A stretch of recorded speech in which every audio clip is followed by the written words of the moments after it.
Namun, di samping menerima buah kemerdekaan dengan lebatnya, kita juga tidak lupa terhadap tanggungjawab memelihara kemerdekaan itu dengan amalan-amalan berhemah yang berpaksikan syukur. Di antaranya, kita sekarang dalam langkah membudayakan amalan berjimat cermat dan berbelanja menurut kemampuan sebagai salah satu usaha ke arah mengatur kewangan kita melalui perancangan kewangan atau financial planning. Tujuan yang tersirat ialah untuk melakar perubahan sikap dan mentaliti menyeluruh supaya rakyat terbiasa dengan cara sederhana serta tahu pula menghargai nilai.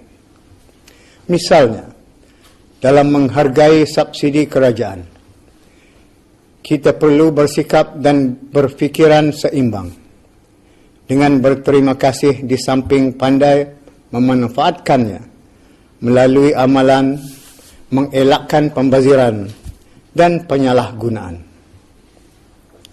Ini meliputi semua jenis subsidi, terutama keperluan-keperluan utama seperti perubatan, pendidikan, jalan raya, serta juga komoditi asasi seperti perumahan, air, elektrik, minyak, beras dan gula. Kesemua perkhidmatan dan keperluan ini amatlah penting dalam menyumbang kepada kesejahteraan rakyat. Pada realitinya, semua ini adalah bergantung kepada ekonomi dan kemampuan kewangan negara yang pada setakat ini banyak bersandar kepada hasil minyak dan gas. Maka dalam kedudukan ini, kerajaan sangatlah berhajat untuk mempelbagaikan ekonomi negara agar pada masa hadapan kita tidak hanya semata-mata bergantung kepada minyak dan gas sahaja. His Majesty stressed that by virtue of Brunei Darussalam having broader economic and revenue bases underpinned by a high growth rate, the opportunity for it to continue to be prosperous and affluent is indeed bright. Untuk mencapai matlamat inilah, kerajaan beta sangat menitik beratkan kemajuan pendidikan bagi tenaga-tenaga muda kita. Bagi sebuah negara yang kecil dengan penduduknya yang sedikit, kita sangat memerlukan rakyat yang berpendidikan tinggi dan mempunyai pelbagai kemahiran strategik. Tidak cukup dengan pendidikan tinggi semata-mata. Anak-anak muda kita juga perlu memiliki sahsiah daripada calak MIB dan jiwa murni daripada asuhan sempurna.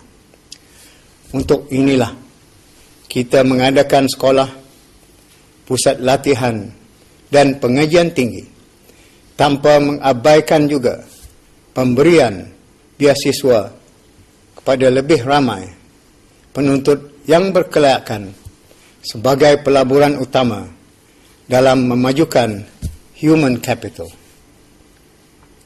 Turut menjadi utama ialah perkhidmatan awam. Ia adalah jentera dan pemudah cara untuk kerajaan melakar kemajuan. Pada masa ini sahaja, skop dan tahap hajat orang ramai terus meningkat, di mana perkhidmatan awam perlu menyediakan ruang yang luas, termasuk penyediaan dasar-dasar dan pelaksanaan yang cepat lagi berkesan. Perkhidmatan awam berkewajipan mengenal pasti sebarang kelemahan yang ada, serta menyediakan mekanisme bagi mengatasinya. Kelambatan atau kegagalan melaksanakan program-program kerajaan sepatutnya tidak boleh berlaku, kerana ia berisiko tinggi, boleh menjadikan persaingan kita lemah untuk menarik pelaburan asing. His Majesty the Sultan Enyang Dipertuan of Brunei Darussalam said that from the aspects of natural factors, Brunei Darussalam possesses its own strength. Among these factors are peace and political stability, added with a strong economy which has been bestowed by Allah the Almighty. Ini semua menjadi aset penting untuk lebih menarik lagi pelabur asing ke negara ini. Tinggal sahaja lagi, kita perlu pandai memelihara dan mempertahankannya. Maka untuk itu, semua pihak dari sektor awam dan swasta perlulah meningkatkan lagi kerjasama mereka dalam usaha mengekalkan aset yang berharga ini.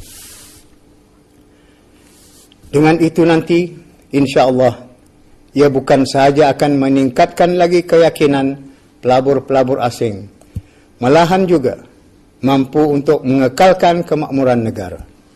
Akhirnya, beta dengan ikhlas merakamkan ucapan penghargaan dan terima kasih kepada segenap lapisan rakyat serta penduduk negara ini, termasuk semua peringkat, ahli perkhidmatan awam, pasukan-pasukan keselamatan, serta mereka yang berkhidmat di sektor swasta, di atas segala bentuk pengorbanan dan sumbangan mereka kepada negara.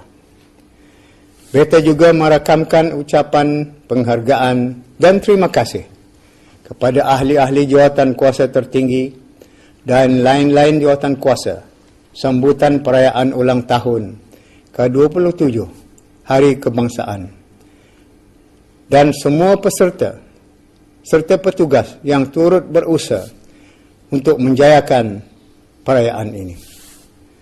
Marilah kita sama-sama berdoa.